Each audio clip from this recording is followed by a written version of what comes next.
5 hours and a half. The reviews are like so long, it explodes my brain, man. Oh, okay, well, it's time to, I guess, check what the Riot is cooking for the new season. I guess. I haven't seen anything yet. It says Season 1 reveal. What do you mean Season 1 reveal, Riot? Season 1 happened like 13 years ago, huh? Alright, we're gonna check it now. Let's see it. Hey folks, I'm Andre, also known as Medla. And I'm Paul, also known as Pabro. We're back with the final dev update of 2024. Today is November 8th. We just wanted to give you a warning. We will be talking about Arcane spoilers in our first section. So if you haven't finished the finale... Arcane update. So wait, I have to skip that. I haven't watched it. What do I have to skip? Season 1 theme? I have to go to that? 152. Okay. I'm gonna skip that part. Because we ain't watching spoilers. Okay, here we go. Hey everyone, I'm Chad, aka McIver. I'm the season's lead on League of Legends. And I'm Steph, aka 100 Piece Nuggets, or the cosmetics lead. In the last dev update, Medler and Pabra mentioned we're introducing thematic seasons. So yeah, they said today we're here to talk more about what a season is, 3 different thematics, right? What the experience is going to be like both on and off the Rift. Over the years, we fleshed out the world and regions of Runeterra, as well as various alternate universes like Star Guardian, High Noon, or Darkstar. We've highlighted these worlds in moments like summer events or narrative drops around champion releases. Now we want to take that immersion further with our new seasons. So next year, we're going to have 3 seasons, each around 8 patches long, where we're going to follow champions around 3 seasons, each around 8 patches long. It's a lot. It's a lot. And I think that it's probably too much. I'm very skeptical of 3-season format. I don't know, like ladder resetting 3 times, whatever. different regions of Runeterra. Or 3 season, Each not one ranked is gonna season. have its own theme, Okay. but we're going to have an overarching narrative that connects them throughout 2025. And each season's theme will be the anchor for most of the content going into the game as well. In the past, we've had these big releases like Swarm or Spirit of Hearthhome. They're super memorable and fun, but they're also not connected to a larger integrated moment. And in seasons, we want everything to connect together. That means things like gameplay updates, modes, mini games, and champions will mainly have a strong tie to the season's theme. We'll have a bunch of skins that celebrate that seasonal theme, but we'll also continue to invest in a wide variety of skin lines that are unrelated to the season as well. So expect to see cosmetics celebrating Lunar Revel or things like bees. Ultimately, our goal is to immerse you in the parts of the world that we're visiting from the moment you open the client to the moment you see the victory screen and everything in between. So enough tiptoeing around it. We know that you want to know what Season 1 is. So for our first ever season, we are headed to the land of strength and domination. Noxus. Noxus. Hey everyone, I'm Riot Froxon, lead gameplay designer for League. And I'm Riot Oberon, project lead of the Summoner's Rift team. Next year, when you step onto the Rift, it'll look a little bit different than you're used to. We want seasons to be a way you can immerse yourself in League, especially once you load onto the Rift. So we have a preview of some of the updates you can expect in Season 1 of 2025. Okay. We're headed to everyone's favorite region of fierce fighters, cloak and dagger magic, and strength. Different towers. That's the new objective. Be decimated. Beyond the Of course, they have to make it cringe. We've also made some gameplay improvements and changes for next year. First, it wouldn't be a new season without an overhaul to the item system. Not again. Oh, sorry, I muted it accidentally. Don't tell me it's a new item system. Just kidding. Okay, they're kidding. But there are some Noxian-themed boot upgrades. Noxian-themed boot upgrades, and you can already kind of see which ones those are, no? Like mobility boots, Zorks, Mercs, Tabai, Symbolic Souls, Lucidity, and Swifties. But it's not as simple as picking them up from the shop. In fact, they come along with a new mechanic, Feats of Strength. There are 3 objectives that your team can claim throughout the game. First Blood, First Tower, and first 3 epic jungle monsters. What? First 3 epic jungle monsters? If your team is the first to complete 2 of these 3 objectives, so for example, First Blood and First Tower, your Tier 2 boots will transform into new versions with slightly better stats. You'll also get access to powerful Noxus-themed boots. Oh, kinda already not a fan of this change, simply because it removes the strategy of sitting on tier 1 boots. But also, like, this just kind of promotes snowballing a little bit. which you can purchase as a final upgrade. We want feats of strength to celebrate early game successes without immediately snowballing the game out of control. We're experimenting with different types of power progression to see how it feels for a reward in the early game to open up more choices in the late game. We're also introducing Nexus turret respawning. Okay, Nexus turrets respawning. So they did talk about this a couple of months ago, where they said something like that. They have to fix the fact that when your Nexus towers are down, people give up on games because it's kind of lost. Like the comeback when your Nexus towers are down is too hard, right? Like in Dota, you have a mechanic where you need minions, I think, to like kill the Nexus, else the Nexus is too tanky. In League, there's no mechanic like that. So if your Nexus towers die, there's too many champions that can just backdoor your Nexus way too easily. So I kind of like this. This is a change that I like. An incredibly frustrating experience is just winning a late game teamfight only to lose your Nexus turrets. You kept the game alive, but at what cost? Now it feels like your team is doomed to hang around in your base for another 200 years, babysitting an open Nexus. Yeah. To give your team a better chance at coming back from these situations, your Nexus turrets will now respawn after a set time once they're destroyed. Okay, that's cool. That's now, cool. your team can rally for an epic comeback without having to worry about a backdoor cast-in. That's cool. We're also adding some new minor runes to rebalance some of the Minor vision-related runes. options in the domination tree. Some of the vision-related options in the domination tree. Okay. I do think the domination tree is probably the tree that needs the most changes out of any tree, and I hope they do something with runes like Zombie Ward. Bro, like Zombie Ward should not be in the game. Seriously, that rune needs to just fuck off from League. Sixth Sense. Grizzly Memento. What? Sixth Sense, Grizzly And Deep Memento, Ward. and Deep Ward.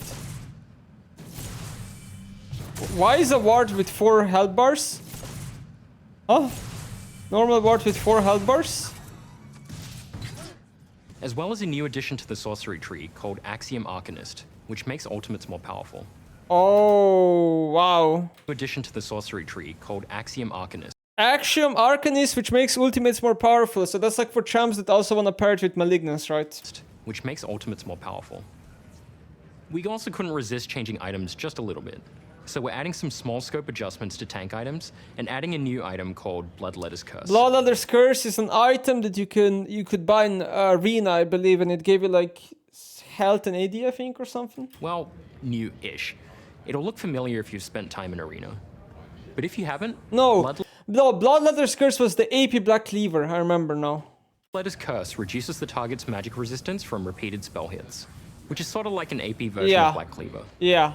Finally, let's dig into the biggest update of the season, Atakhan, Bringer of Ruin. What?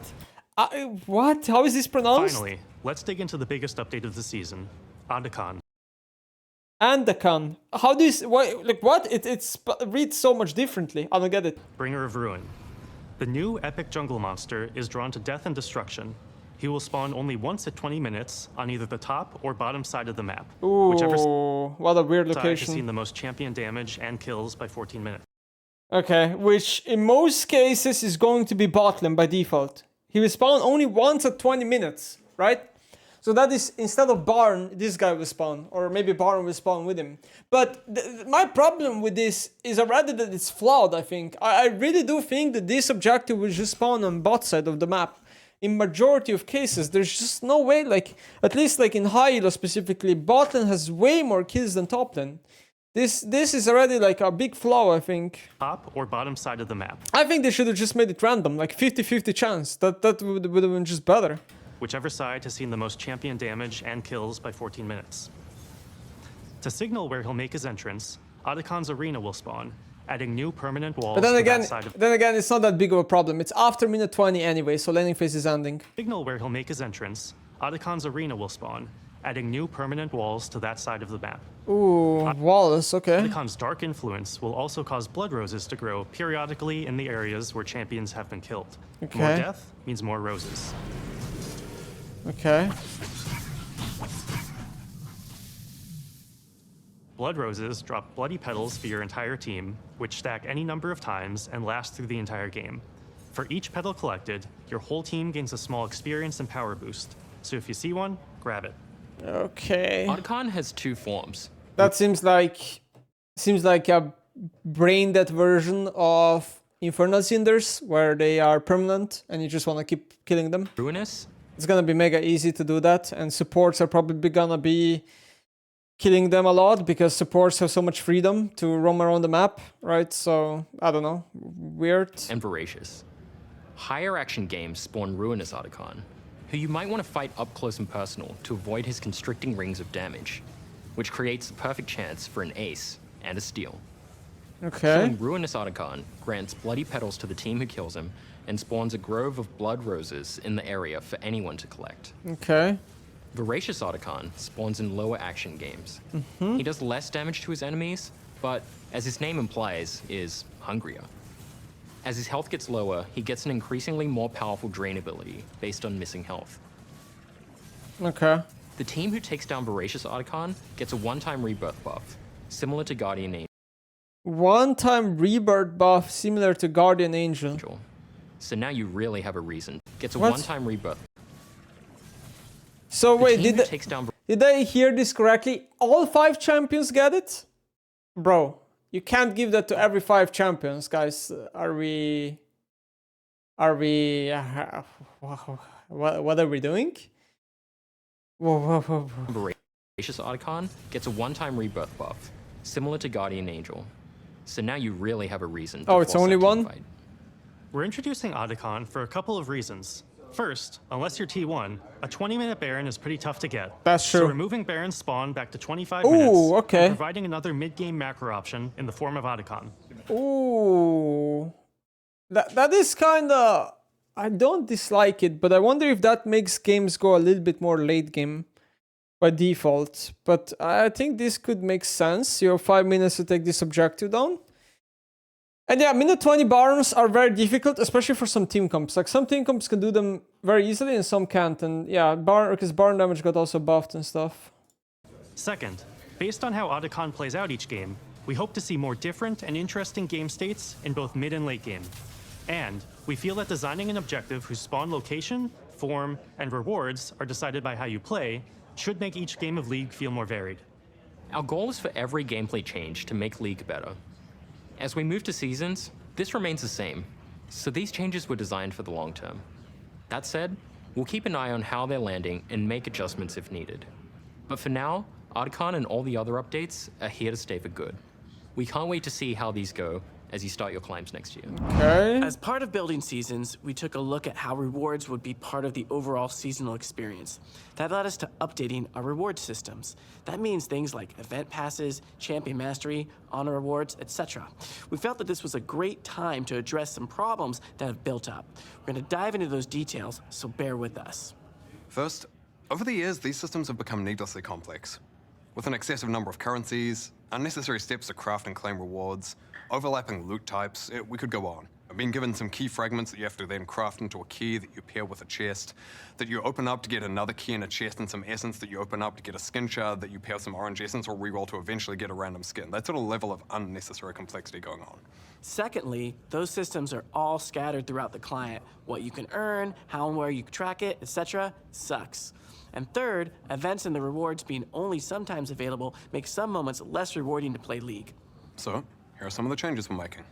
There will always be a battle pass active, with both a free and a paid track, with the price the same as an event pass today. You'll get pass rewards through the tracks, meaning we're removing the event tokens and shop.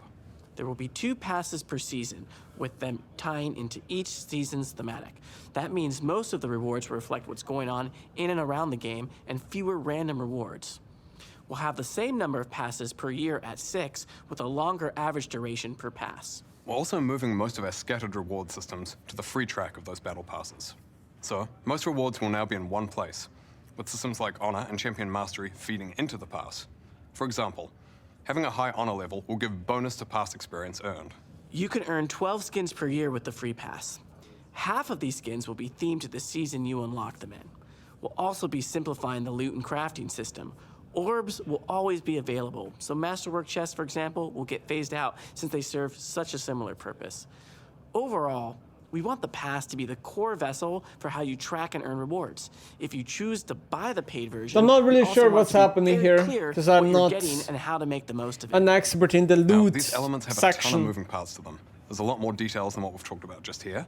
We'll cover that all in the dev blog that's out right now.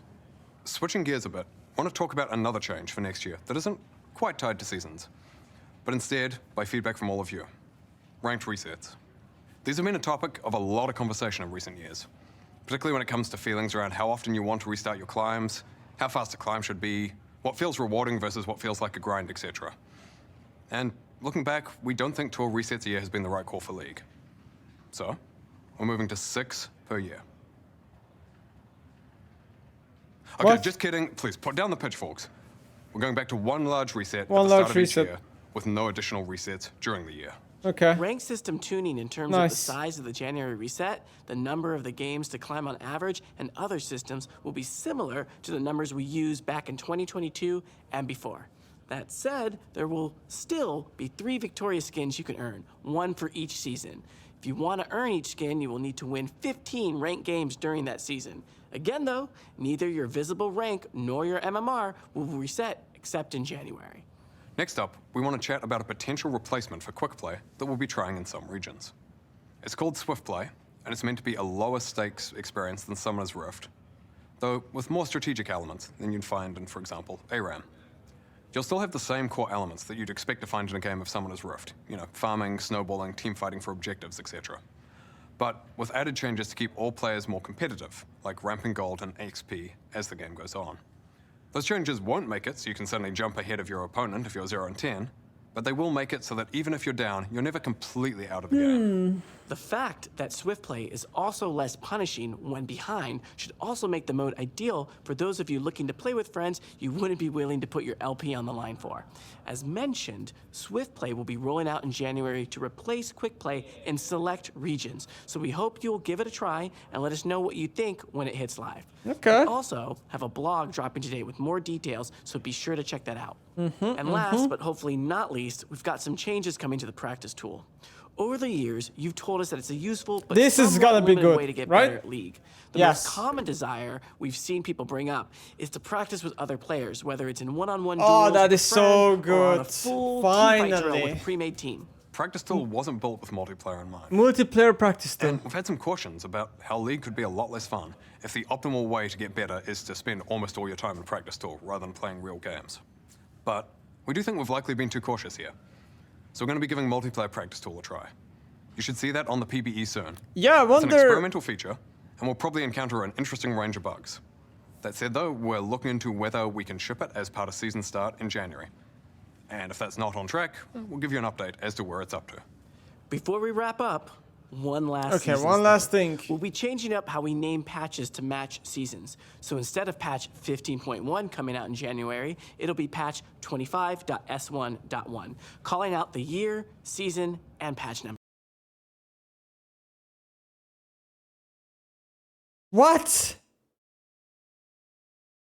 25.season1.1. Why do they have to make it so much worse? They're making it so much worse. Like, hello?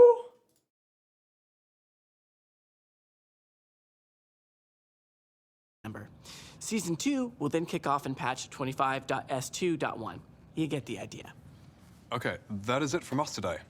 The next time you hear from us will be in January, at the start of the season. We'll be back then to share some extra stuff that'll come out later in Season 1. We do want to acknowledge, though, that we've covered most of the big changes that you'll see day 1 next year. That said, still got a few surprises left. And of course, we'll have the cinematic to kick things off. To no one's surprise, we can confirm that it's also going to focus a lot on Noxus and Noxian champions, but that's all we can share for now. We hope you all have a great December, great holiday season, and a happy new year. I mean, there's a couple of good things here, a couple of weird things. The blocks. Let's actually just quickly go through them. I mean, I'm happy about some things. I'm not too happy about some other things. Okay, let's just quickly go. So, DAF season 2025.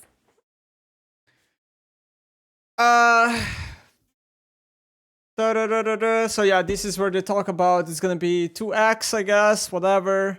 8 patches long, 2 acts per season. It's gonna have 3 seasons, okay. The first season is gonna be Noxus themed. Battle pass rewards. Yeah, whatever. I don't really care about that much. Pass rewards, free pass. Okay, paid pass. Honor in the honor shop. A lot of these things is just like loot. I don't really care that much. So gameplay preview. So we have the Noxian invasion on the Rift. So I guess like the colors of the map is going to change a little bit as well. Atakhan, I don't know how to say it. Atakhan, I don't know. He's gonna have two versions, Runeous and Voracious. So it depends, like, I guess, I hope they make it like distinct. Some, like one of them is like stronger when he gets low HP, like Chemtech Jargon, and the other one is stronger when you are fighting it not in melee range. Feats of Strength. So that's the new mechanic that they're adding. So it's like 3 mechanics you have. First 3 epic jungle monsters, Drake's Herald, and any 3 Void Grubs. Wow, wait, what? Any 3 Void Grubs. So that means you only do 3 Void Grubs and you have 1 stack already? So Void Grubs are gonna be Giga OP then.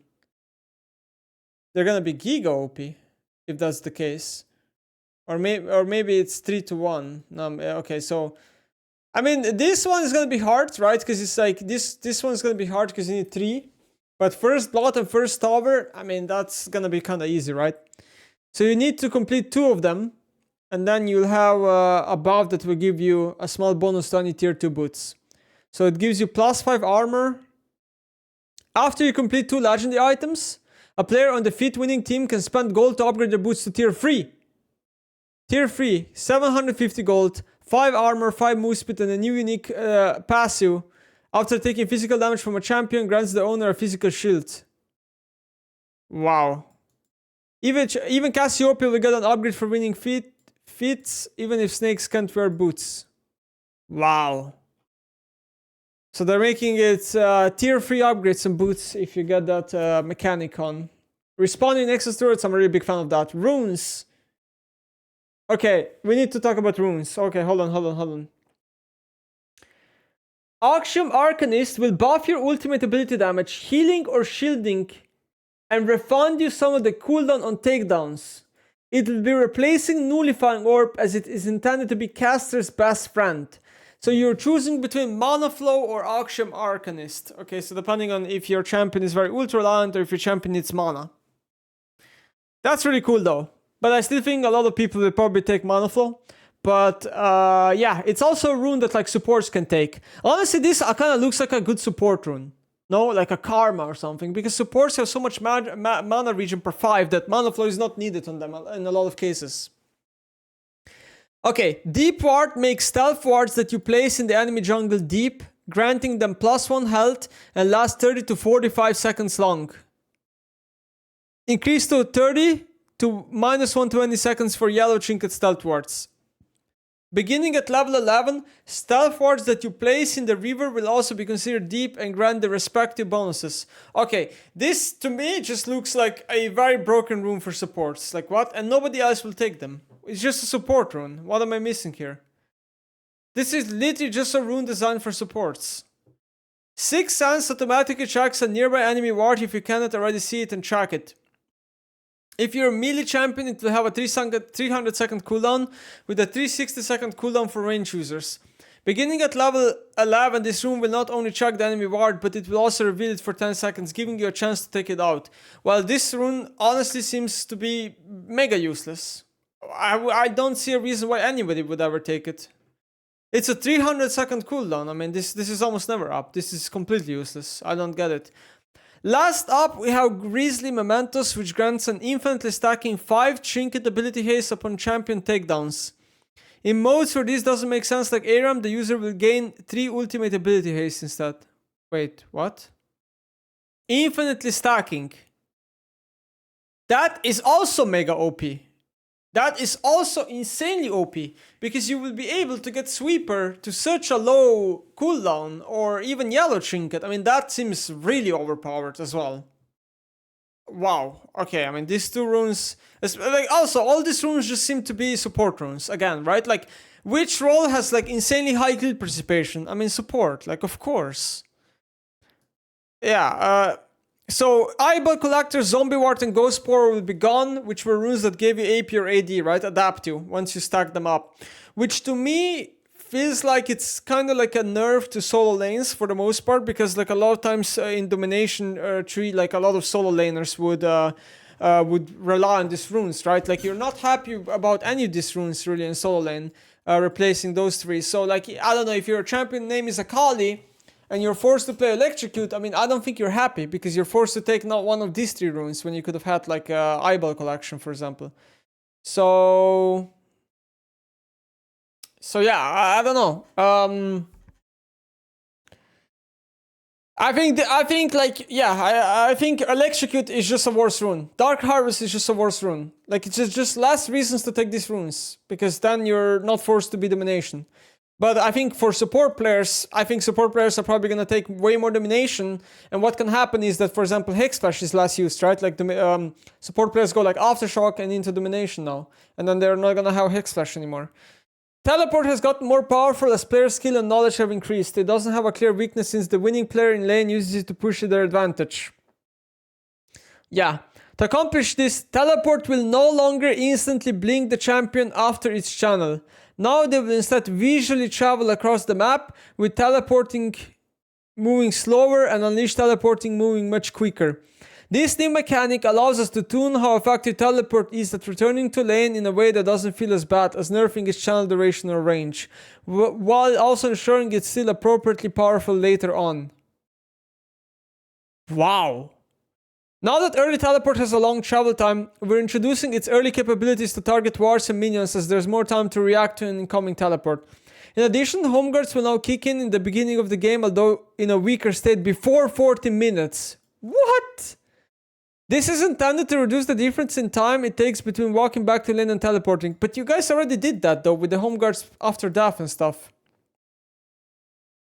So that early game pacing still feels reasonable whether one takes teleport or not. A 4-second blink didn't give us much room to specifically target what we want to nerf about teleporting. This change should put it in a healthier spot long term.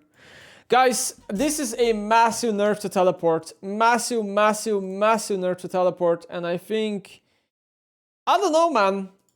I just think way more reason to take Ignite, way more reason to take Ghost, right? Like, I don't know. I'm skeptical of some of these changes. I'm skeptical. So one thing that's gonna happen is that sneaky TPs are going to be a lot harder to pull off. Imagine somebody is split pushing top lane and then they want to TP to bot lane, right? And they're just visually teleporting slowly. Like if you visually teleport through a ward, everybody's gonna see you. So there's gonna be less creativeness about that. And then the other question I have is that, like, can people target you when you're teleporting away, right? It says here that you're blinking slowly, right? They will visually travel across the map with teleport moving slower. Well, can people target you and then cancel the TP? Right? If they auto-attack you, does the TP still go through? Like, I don't know exactly how it works. It's like a Hex Gate? Because if it's like a Hex Gate, you're untargetable. But okay, sure. The way I see this is that I think Teleport is going to obviously be weaker. And I'm kind of skeptical about buffing Home Guards when you're recalling in a weaker state. Because they just made a patch not too long ago where they literally buffed no TP and nerf TP, and now they're doing it again, so I don't know. But yeah, okay, TP is really OP, I mean, sure. Then we have the rank reset, the return to ranked experience. I mean, yeah, I'm not gonna read this too much. This is just like a better, I guess, way, like, for rank resets, like, so you don't like go into too high lobbies or too low lobbies or whatever. Introducing Swiftplay.